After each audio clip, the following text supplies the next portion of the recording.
Everybody's got a price, it's the $1 million man. Podcast in demand. Understand, everybody's got a price. $1 million man. Everybody's got a price. $1 million man. Everybody's got a pod, it's the $1 million man. Podcast in demand. Understand, everybody's got a price. $1 million man. Everybody's got a price. What's up, everybody? It's Marcus D'Angelo, and we're back for another episode of Everybody's Got a Pod. And of course, you know this guy. It's the Hall of Famer, the $1 Million Man, Ted DiBiase. And Ted, we just came off a pretty tough week here. Yeah, it's not been a good week in wrestling in general. They say things always happen in threes, and there's somebody that whose name I can't remember right now who recently died. But then my tag team partner, Mike Rotunda's boy,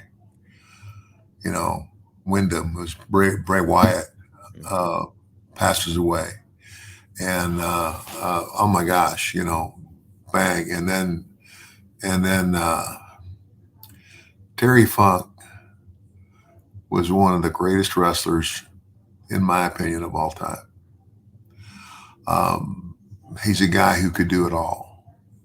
He could be as scientific as his brother, Dory Funk Jr. I know that. Dory's a great wrestler. Mm-hmm. And he was an NWA world champion for, I think, 4 years, and it was great. But most of Dory's work is kind of like wrestling in and out of hold, but Terry could do all of that. And what Dory never seemed to do is Terry could be the wildest orangutan in the ring. He could just go from, I don't know, it's hard to explain, but he could do it all. But more than his wrestling talent or skill, Terry was like a big brother to me. A little history. Our fathers, Dory Funk Sr. and my dad, who wrestled as Iron Mike DiBiase, were the best of friends.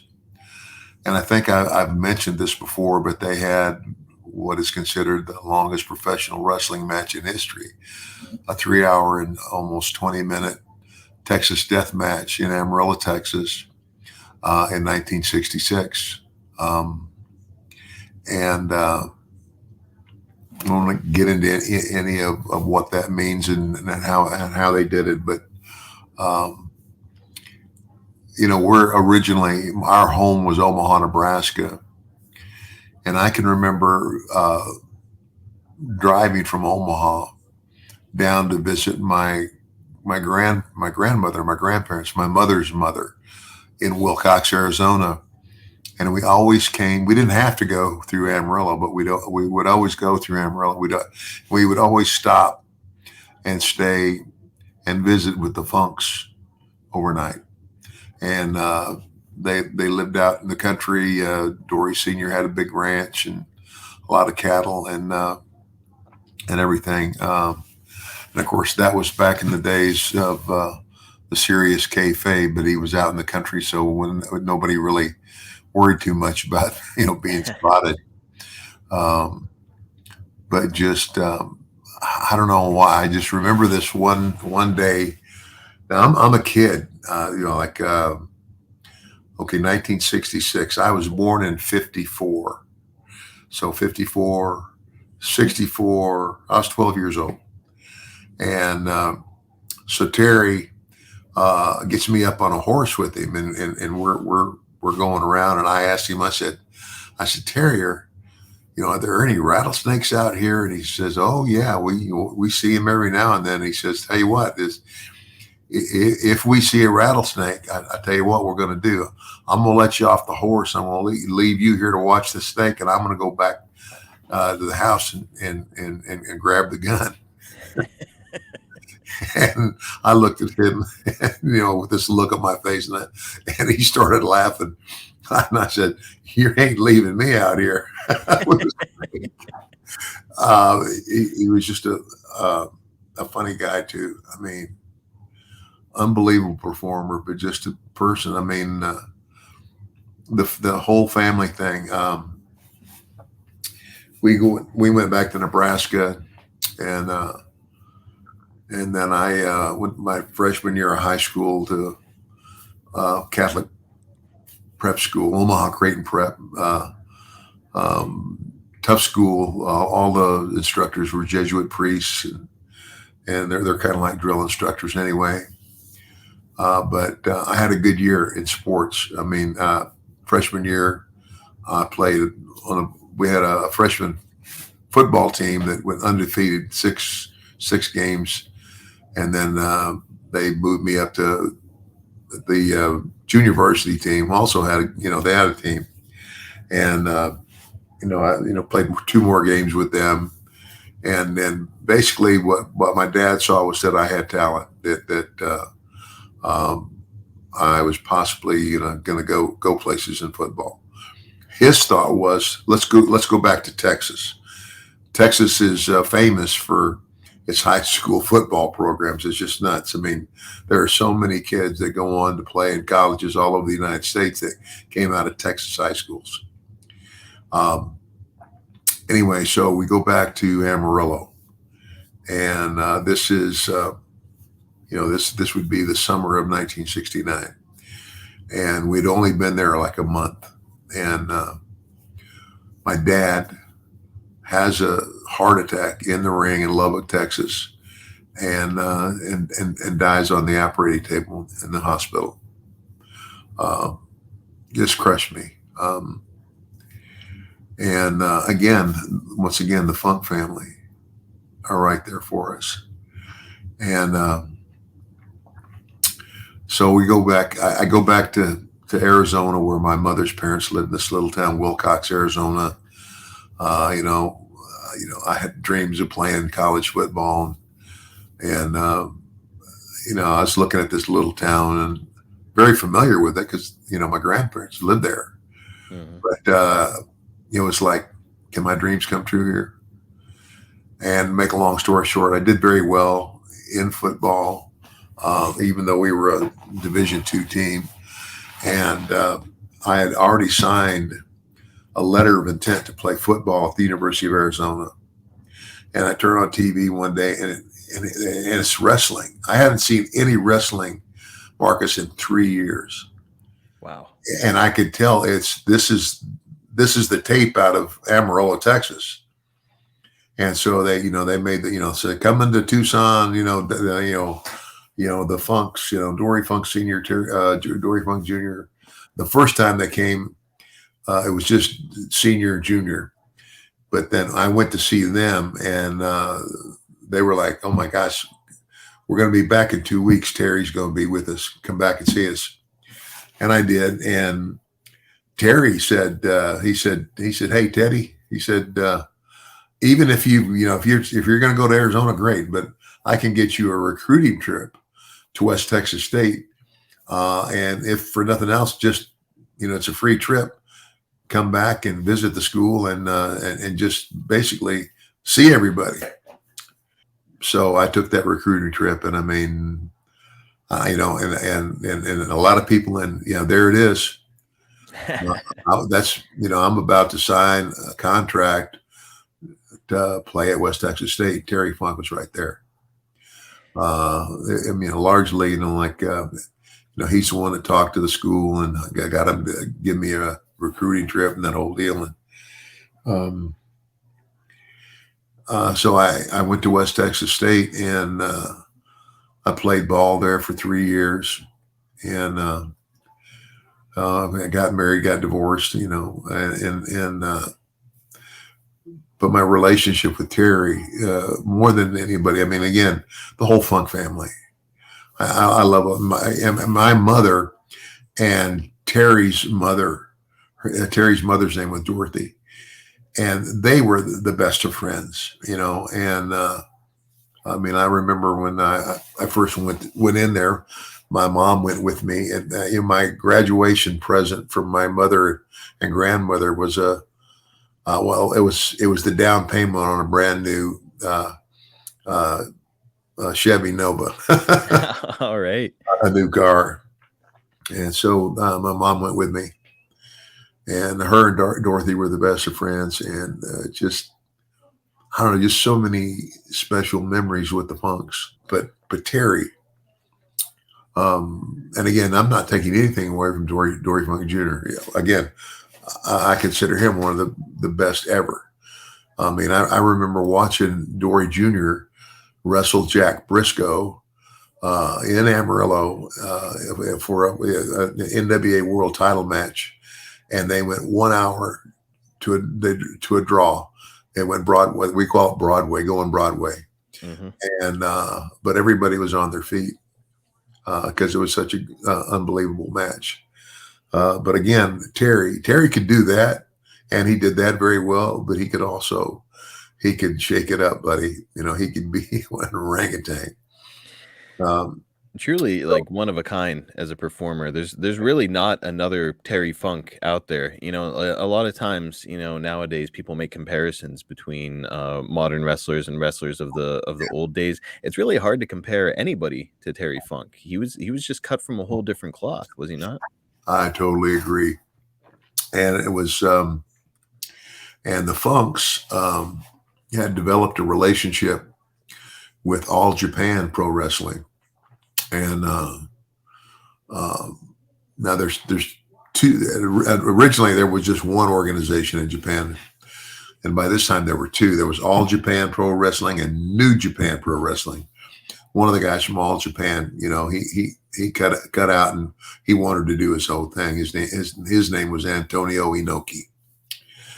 But so All Japan Pro Wrestling was largely all of the foreign talent was booked by the Funks pretty much for All Japan Pro Wrestling. And so, once again, I take my first trip to Japan and I started in the summer of '75. And my, and didn't go back and finish college. And Vicky Funk, Terry's wife, who passed away 5 years ago. Oh, she loved me, but she was so mad at me for not finishing school. And I get it. You idiot. You had 1 year left. 1 year. 1 year is going to be over. But I wouldn't listen, and I was hard headed. And I got into business. But again, the influence of the Funk family. And that helped me. My first trips to Japan were basically because they got me booked. They got me booked, and golly, man, wow, Marcus. I found that photo as I was doing research. To me, you look like you had just started in the business just based on your face there. I would guess that this is somewhere around 75, 76. Would you say that that's accurate? Yeah, that's it. About 76. Got for our listening audience, I'm showing a picture of Ted in the ring next to Terry Funk with Giant Baba across from them, and go check out our YouTube channel for nothing else, just to see this photo, because it's a really cool photo of three legends there in the ring together. Yeah, wow. That was your first trip to Japan? That was my first trip, and Terry was on it. Yeah, because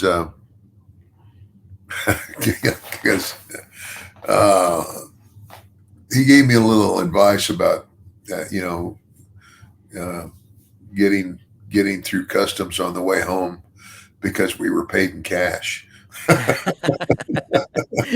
How did you get past that? It's kind of like, you gotta show them a little bit, but don't show them all of it. So what you're not going to show them, put in your shoe. This was long before the days of you having to take your shoes off in the airport. Yeah. Terry was so influential in your career, and I'm sure that there were many, many instances where he's offered advice. However, I'm going to ask, let's see if you can come up with one. What would you say is the most significant advice that Terry Funk ever gave you? Every time I had an issue, every time I had a major decision to make that concerned my wrestling career, I remember when I went up when Vince McMahon had me up, and I mean I had made one trip up there, and then he laid it out, but he didn't lay it out. He said, "I've got this idea, Ted," and he said, "It's never been done before, and so many things have been done and redone." And he says, "I think that you're the guy for it. You interview well. You're great in the ring. You can do this." And I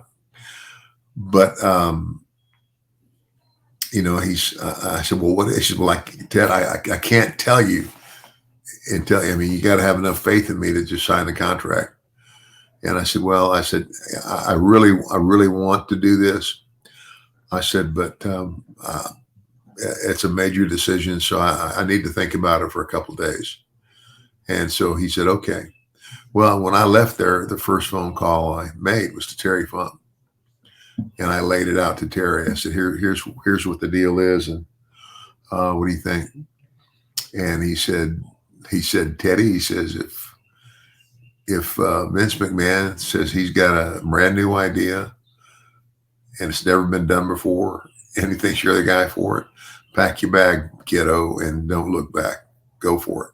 Absolutely. And of course, I thought that's what he was going to say anyway, but that's how much respect I had for Terry and his knowledge of, the psychology of wrestling. And,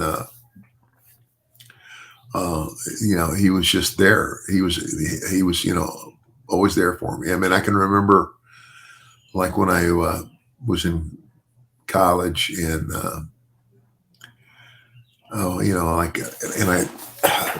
I got, I'd gotten married, to my first wife, and, now I'm not living in the dorm. I'm living off campus, and it's kind of like her salary is basically paying our rent. Now, everything else, my schooling and everything else was free, but pretty much we're living off of my first wife's income.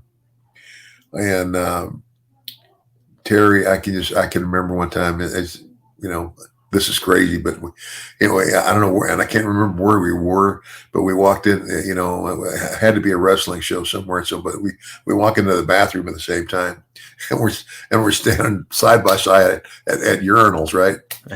And he takes $100 bill and he puts it in the pocket on my shirt. And he would do things like that occasionally. He would always, give me a little money here and there. A true big brother, little brother relationship between the two of you, almost like a father figure, even at times, it sounds like. Yeah, absolutely. You mentioned Bray Wyatt here at the top. This full episode is going to be about Terry Funk, but Ted, I don't want to let it slip by before we really dive in deep on Terry Funk. Wyndham Rotunda, such a talented performer, a young man born in just 1987 and tragically gone, life cut short. Did you have a lot of time around Wyndham? I didn't have a lot of time around Wyndham, but I know but Wyndham and my younger son Brett, who had been in training for a while, and then he had his own health issues that I mean, it's like I don't know how many. It's like every time he would get well, he'd get hurt again. And so finally I said, you're not going to be able to do this. And so, but Wyndham, during the time that he was in training, back when, this was after they started the wrestling school, Wyndham was like one of his best friends. And it's like, and I thought the kid he's a great kid. Hey, man, Mike Rotunda, is a good, it's like there's a lot of decent people, and there's a lot of people on my, you might even say, oh man, they're a great wrestler, but oh my gosh, It's not somebody you want to hang out with, type of deal. But Mike was a standout person and a good friend, and his kids are great. And I just, I called Mike, and I just got to speak with him briefly, and I guess he's holding up as good as you could. Right. I've got my son Brett is 35. Like I said, Brett was right there with Wyndham when they were in training, and I knew that through the grapevine that this September,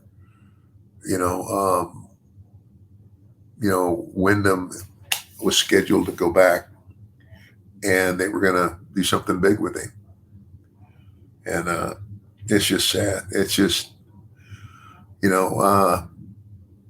we're not supposed to bury our children. It's not supposed to happen that way. And it's just, I just can't even imagine that. And both those things, Terry, because of my relationship, I've done a lot of crying, and real men do cry. Mm-hmm. For both of those things, for Mike and his wife. And, I thought about, gosh, what if somebody came to the door and told me that my son Brett was dead? Oh, I just, what? Just, I don't know, buddy. I just can't. You can't put it into words. Heartbreaking. Yeah, there's not words sometimes to express what you feel. No, and look, there's no words that are going to make what these families, both Terry's and Wyndham's, are going through. There's no words that's going to make anything any better. But I do believe in the power of prayer and positivity, and I think that both of these families need those from the wrestling world at large, and they have that support from their friends and their remaining family. But it's been incredible watching the wrestling community at large come together and honor the memories of both of these men. Yeah. This Wednesday, my wife and I are we're going to drive. We're going to drive back to Texas, and I believe the visiting, the visiting where the people can come by and pray, wish the family well, and the viewing, so to speak, is on Thursday of next week, and the Friday is the funeral itself. And it was just 5 years ago that I basically and I didn't officiated, but I guess gave the eulogy for Vicky, Terry's wife. And somebody else we know very well, who I understand became very close to Terry as well, is going to be there. You know who I'm talking about? I don't. Who are you referring to? He had 3 different characters. I think I know who you're talking about now. It's got to be Mick Foley, right? Mick Foley, yeah. And I love Mick too. Mick's a good guy. And somewhere along the way, he and I have never really had the time to sit down and talk about it. But he and Terry got to be really, really close. Yes. And I guess had gone out to visit him there in Phoenix, and that's something that I had meant to do, but just circumstances of life and this and that and whatever.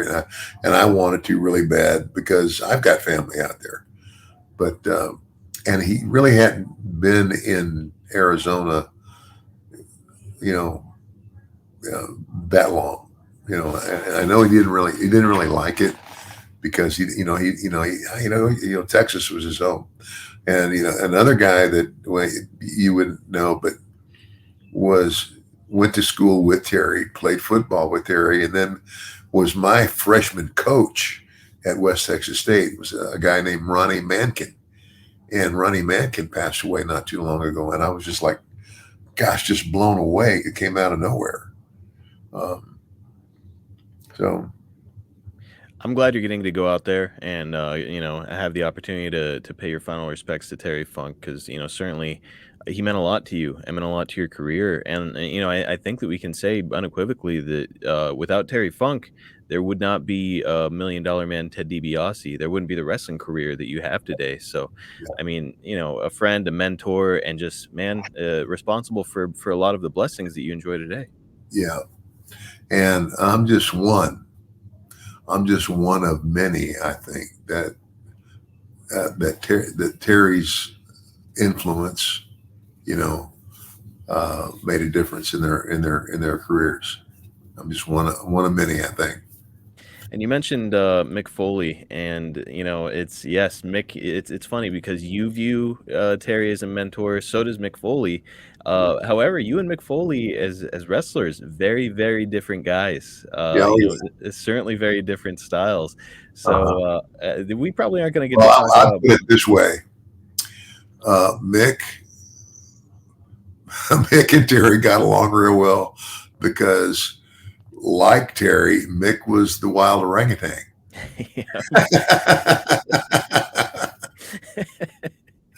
If that makes any sense. It certainly does. And it's you said that you hadn't really had many occasions to talk to Mick Foley, and I don't really see us having a lot of opportunities to talk about him here on the podcast, just because you guys didn't really cross paths much in your careers. Mick and his style, it kind of ushered in this different sort of style of wrestling, and some kind of high risk, reckless at times wrestling. What do you think of Mick's style? Well, I mean, hey, I think the world of Mick. I mean, regardless of style and in which way, he does. He's the best at what he does. I mean, in my opinion, in terms of that style, I couldn't think of anybody that ever did a better job or was more. That's the whole thing is, make it real, make it believable. And Mick knew how to do that. And, but in real life, one of the nicest guys you'd ever meet. And it's kind of like, we weren't, like we weren't ever there that, I mean, like when I was coming up, Mick came after me. You know what I'm saying? Yeah, it's kind of two separate generations of wrestling, and again, two very different philosophies when it comes to wrestling. But man, when you said make it real, one of the best ways to make it real is to actually really do the stuff, and that's what Mick Foley was doing. Yeah, exactly. Okay, guys, let's take a quick break to talk about taking care of some serious business, and I'm talking about taking care of business in the bedroom. And if you're trying to take care of business, you need to try Blue Chew. Guys, let's just take a minute to talk about sex. You remember back in the day when you were always ready to go? Well, with a little help from Blue Chew, you can get that thing so hard you can take it hunting. It's going to help increase your performance and regain that old confidence in bed. Blue Chew is a unique online service that delivers the same active ingredients as Viagra, Cialis, and Levitra, but in chewable tablets and at a fraction of the cost. You can take them anytime, day or night, so you can plan ahead or be ready when the opportunity arises. The process is simple. Sign up at BlueChew.com, consult with one of their licensed medical providers, and once you're approved, you'll receive your prescription within days. And you want to know the best part? It's all done online. No awkward visits to the doctor's office, no weird conversations, no waiting in line at the pharmacy anymore. Blue Chew's tablets are made right here in the USA and prepared and shipped direct to your door in a discreet package, but of course there will be nothing discreet about your package. Look, guys, I ordinarily like to try things before I make any kind of a commitment, because you want to find out, is this actually going to work? Will it work for me? Well, that's got to be the best part of this whole thing. With our deal, you can try it for a month for free. All you have to do is pay $5 shipping. This whole time, you and your partner may have been having the best sex of your whole life and been missing out on it without even knowing. So why not just give Blue Chew a shot? Just find out. You know, when you can get it for a month for free with only $5 shipping, it's silly not to just give it a try. Women are attracted to confidence, and Blue Chew can help to give you confidence where it counts the very most. Don't wait any longer. Let's chew it and do it. Take advantage of our special deal. Again, you can try Blue Chew free when you use our promo code EGAP at checkout. Just pay $5 shipping. That's BlueChew.com, promo code EGAP, and receive your first month free. Visit BlueChew.com for more details and important safety information. And we thank Blue Chew for sponsoring the podcast. Well, so 1975, Terry became the NWA champion, which is at the time is pretty much just the highest honor in the sport. And it really cool to see him in that role, and it's a lot of responsibility and a lot of travel. Ted, your mentor here, becoming NWA champion, what did you think? Oh, and couldn't have gone to a better guy. I mean, 75 is when and again, the summer of 75 is when I went to work for Cowboy Bill Watts, in Mid-South Wrestling. And that was just, I think Bill had just gone up there and became partners with the other promoter of that area, which was Leroy McGurk. Now, when it was Leroy McGurk's territory, I think it was just Oklahoma and Arkansas. And then Cowboy came along and he says, we're gonna join these, and the other one was Louisiana, Mississippi. And so that became one big territory, Mid-South. And that was that summer, 75, when Terry became the NWA champion. Yes. So he would have become champion somewhere around, I believe it was December, and I think he held it until February, somewhere in there.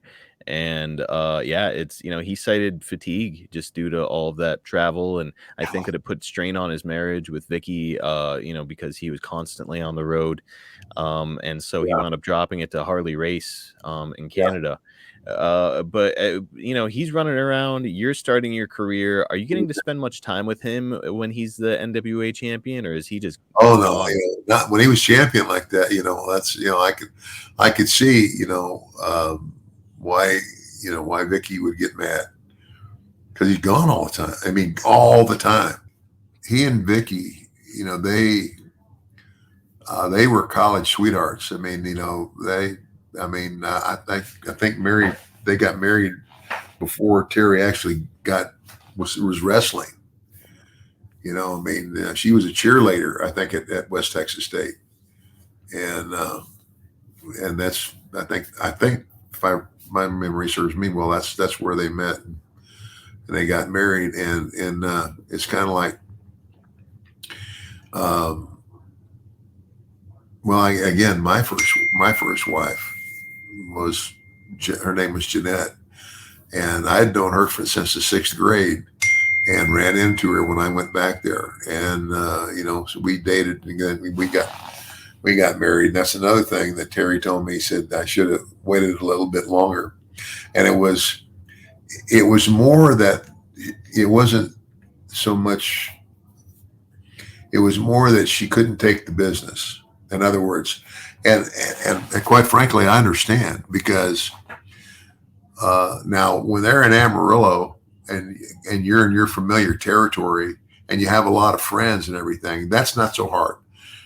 But when you go with like when I went to New York, I was there for I wasn't even there quite a year, but I was gone every day, or I would come back to an apartment, but my wife was in this apartment every day, all day long, with nothing to do. Mm.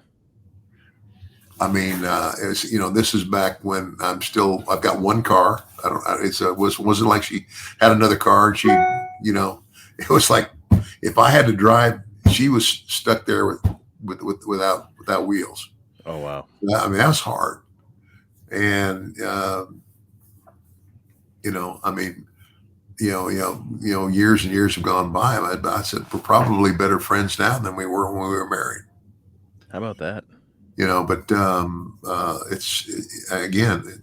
it's a hard life, especially, and if we'd have been a 2-car family by then, I don't know if that would have made any difference either. But then when I went back to Amarillo, things got better for a while because we were now in a familiar territory.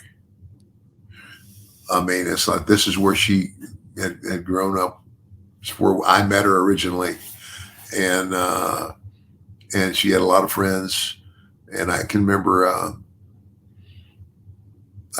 actually Vicky was with her when she was on. You know, she got pregnant, and when she got pregnant, I think she was almost afraid to tell me, and I didn't understand that. Maybe because oh my gosh, we're gonna have a baby now. This is gonna cost us more, and blah blah blah blah blah. Mm-hmm. Vicky was with her when she told me that you're going to be a dad, and I was just all thrilled. I said, oh my gosh, that's awesome, great, hallelujah. I said, we'll work it out. So she didn't get the response she thought she was going to get, but again, Vicky, Terry Funk, another Funk, was there. I mean, they were like, yeah, they're almost like second parents to me. Terry would announce in Japan in 1981 that he intended to retire by 1983, and that didn't quite work out, did it? Terry Funk he made a career out of retiring. This is my retirement match, and then he'd come back. Which this is my retirement match, and then he'd come back again.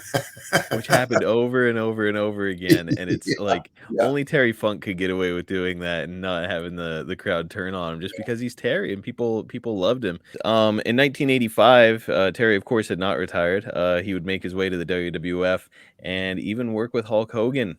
So for context, the Hulkamania run just started in 1984, and now here's Terry, and he's getting the chance to work with the biggest star in professional wrestling.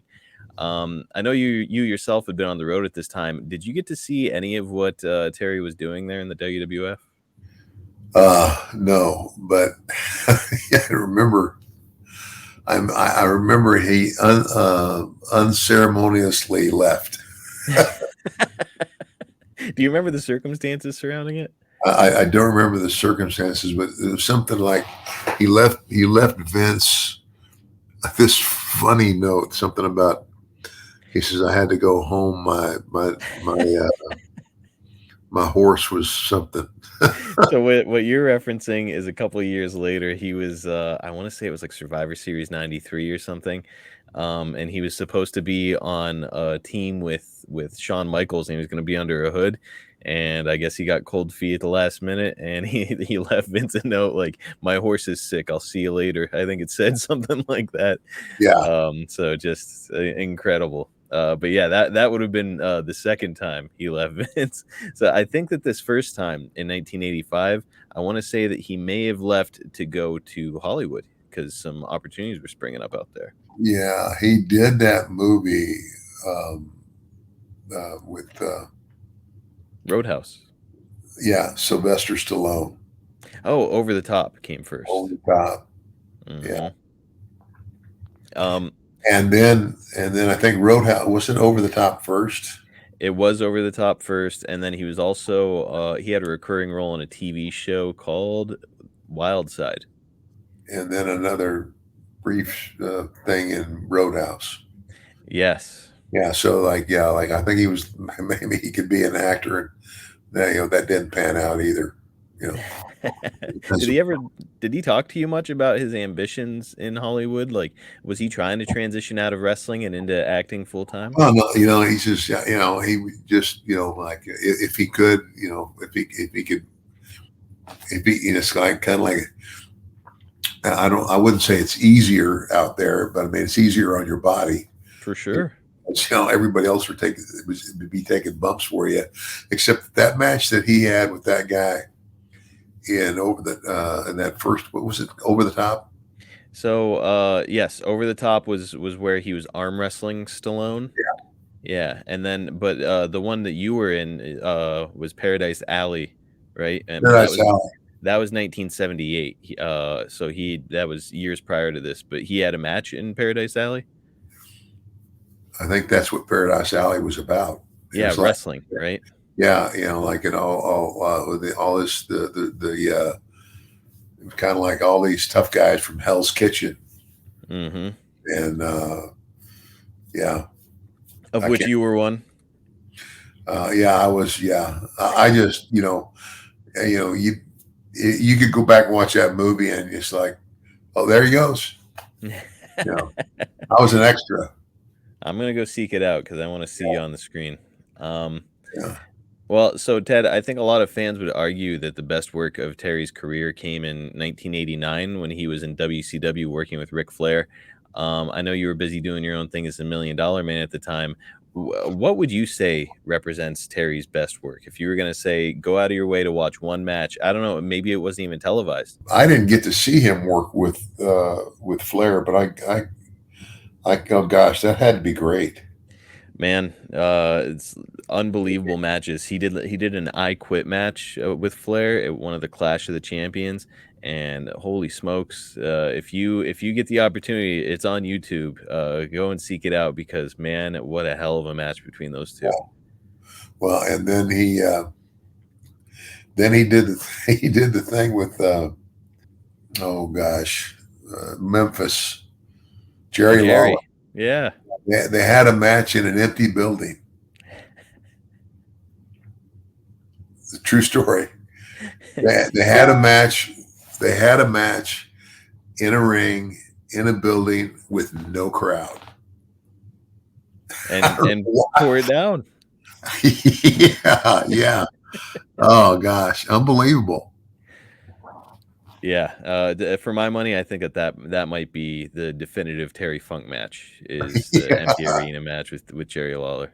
Think about that. Think about having a match with somebody because what you do is you play off the crowd, Mm-hmm. and there was no crowd to play off of, so you just had to wing it. It's tough. So man, Talented but couple guys. yeah, oh yeah, very very much so. He's just the one guy that was always there. Anytime I had a question, anytime I doubted something, I I was calling Terry because Terry's to me had all the answers, and like I said before, like his brother, Dory Jr. is absolutely one of the most. He's a great wrestler. Oh my God! Like I said, I watched him and Briscoe have an hour long Broadway, which means they went an hour to a draw. But imagine entertaining a crowd for an hour. They're up and they're down, and they're up and they're up and they're down, and then it ends in a draw, and the people want to see more. Wow. Joe Junior could wrestle like that, but Junior never was the wild, crazy guy that Terry could be. And that's what I mean when I say Terry could do everything.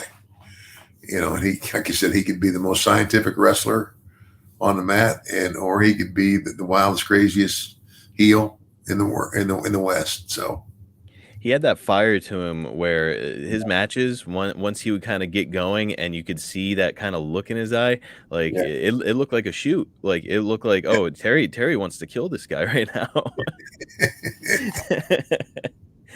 Fun to watch him, man. yeah. And as he got older, he was not slowing down. He wound up in Japan with Mick Foley, of course, and he's doing these death matches with barbed wire ropes and explosives and thumbtacks. And here, he was talking about retiring in 1983, and now he's over here in Japan, just putting his body through it, just doing some crazy stuff. When he was schooling you up as a young man, did he ever talk to you about proper procedures in a death match, Ted? No, I can't, no. I can't, I can't imagine he would. What I'm genuinely curious. Did you ever see any of Terry's work in Japan or in ECW? Well, now the work that I saw in Japan is he was just wrestling. He wasn't. He had. He hadn't done any. He did. I never saw him do any wild, crazy match in Japan. Mm-hmm. But I guess that came later, and I wasn't there. At the time, he's like 51 years old. What do you think was the motivation for Terry at this time to continue to abuse himself like that? Your guess is as good as mine, Marcus. I have no idea. I mean, that was just Terry. But yeah, he wasn't done yet. 97, he returned to the WWF as Chainsaw Charlie. Then he'd end up in ECW, WCW until they closed down. Charlie. Did you see him as Chainsaw Charlie at all? No, I didn't. You're unfamiliar with his I'm WWF? sorry. I must have missed a lot because I've never even heard that name. I'll pull up the photo here of him. He came out of a box. It was on like Raw or something. They put him in this. There was this giant wooden box that they put up on stage, and all of a sudden you hear a chainsaw roaring. He cut his way out of the box. He was wearing jeans, suspenders, like a long sleeve red shirt, and he had pantyhose over his head. I'm not joking. with like baby powder and stuff inside of it for some reason. that's him as Chainsaw Charlie. Complete with pantyhose over his head. No wonder he and Mick got to be such good friends. Right. And they were tag team partners up there, and like he was not slowing down. He would end up going back to ECW, WCW. He even came back to the WWF in 2006 at the age of 62 and continued to perform there, most notably on ECW One Night Stand on pay-per-view. Yeah. So in 2009, he would be inducted into the WWE Hall of Fame along with his brother Dory. What did it mean to you for the Funks to receive this incredible honor of going into the WWE Hall of Fame? Well, I think it was awesome. I mean, although, Dory Jr., I don't think ever really wrestled for them. And Terry, obviously he did, but it's kind of like, it's like it's wrestling talent, and it's talent that, that any wrestling organization should adhere to. In other words, they in my book, they're on top anywhere. Absolutely. Like if All Japan Pro Wrestling had a Hall of Fame, they should be in that one. The Funks. Yeah. No question. And like, I think getting back to Cowboy Bill Watts, I mean, Bill was, in my opinion, probably one of the greatest promoters ever. And if you asked Bill where he learned it, he would tell you that he learned it from Eddie Graham. And then I think I had a conversation with Terry one day, and he said, Teddy, and guess where Eddie Graham learned it? And I said, where, Terry? He said, from my dad. How about that? Yeah. So. Fingerprints all over the wrestling business. Yeah. Certainly a deserving honor. So Ted, we're almost near the end here. Terry would return to the Indies and remain active, get this, until 2017. 2017 was his last match. So Ted, I'm sure you were crossing paths with him at signings and whatnot along the way. Were you talking to him about how he was continuing to perform up until the age of 73? Yeah, I just tell him you're crazy. Yeah, I love you, but you're crazy. But Terry's just, and here's the thing. Terry's such a good worker that, Terry knew how to go out and have a match. And it's like he could get more out of, you know what I'm saying? He could get more out of less. In other words, Terry could go out and have a great match and really not overexert himself. Yep. If that makes any sense to you. It does. He could just go out there and get that look on his face and throw some punches. He doesn't have to take any bumps, and the crowd would love it. I'm sure he'd have him eating out of the palm of his hand. Yeah. Yeah. So Ted, when was the last time that you had the opportunity to speak with Terry? Do you recall? I'm not exactly sure when it was, but I know that at the time, you know, they had moved him into a facility somewhere in the Amarillo area. Mm-hmm. And he really wasn't happy about that because, you know, he would obviously rather be at home. And it's kind of like, I understood how he felt, but I also understood how his daughters felt. I mean, you know, they're more concerned with his, Safety. you know what I'm saying, his safety and well-being. And he was in Amarillo.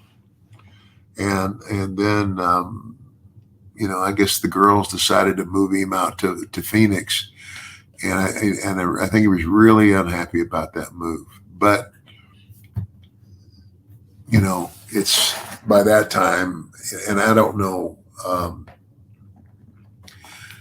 you know, I don't know how dementia works and, you know, how long it goes. But I know one of the last pictures that I saw of Terry, I almost didn't recognize him because he was so thin. Just no, I don't know. It was crazy. And I don't remember where I saw that picture, but I said, gosh, that doesn't look like the guy I knew. And you know, I would call him from time to time, and he would complain about it. He says, I'd rather be at home, you know. But you know what he didn't understand, and his girls did, is that he really wasn't capable of being at home by himself. Right. And so I guess I don't know if that's something that comes with dementia. So, Well, certainly, you know, wouldn't want him to be in a position where he'd be in danger, even if he yeah, did get that independence. Like, you know, you yeah, fall down or something, and I mean, that could be the end of it. So, no, his daughter's hearts were in the right place. Ted, final question of the week. What do you think Terry's legacy in professional wrestling is? oh my gosh. I mean, he should go down in history as one of the greatest wrestlers of all time. I mean, and it's kind of like every wrestler has a style. Okay, for example, Mick Foley. The reason Mick and Terry ended up getting along so well is because Terry had an equally out of the box, you know, like, you know, Perspective. and then there's Mankind, you know, and so they had that thing in common, you know. But Mankind that's what made Mick Foley. But Terry, the out of the box orangutan, could also get on the mat with you and be the most scientific wrestler. That's why I say Terry Funk is a wrestler who could do it all. He could wrestle with you, or he could, you know, or he could be the wild, crazy gorilla. He could do it all. And no one deserves to be in a Hall of Fame. In every pro wrestling Hall of Fame there is. Nobody deserves it, in my opinion, more than Terry Funk. As I said it earlier, I try to think of a comparison for Terry Funk. I can't really come up with one. He was just such a unique performer and such a giving person, you know, to people like yourself, Mick Foley. I'm sure he mentored plenty of people along the way. And you know, his legacy is one that's going to last forever. I'm sure that our listeners will agree that, you know, we wish all of those that loved him all the best, you know, during this awful time. One of the greatest of all time. And I'll be leaving for Texas Wednesday, and I will be there to say goodbye. He's gone, but man, it's hard to think of people who lived a life quite as full as his. Am I right? Man, you're right. You're right.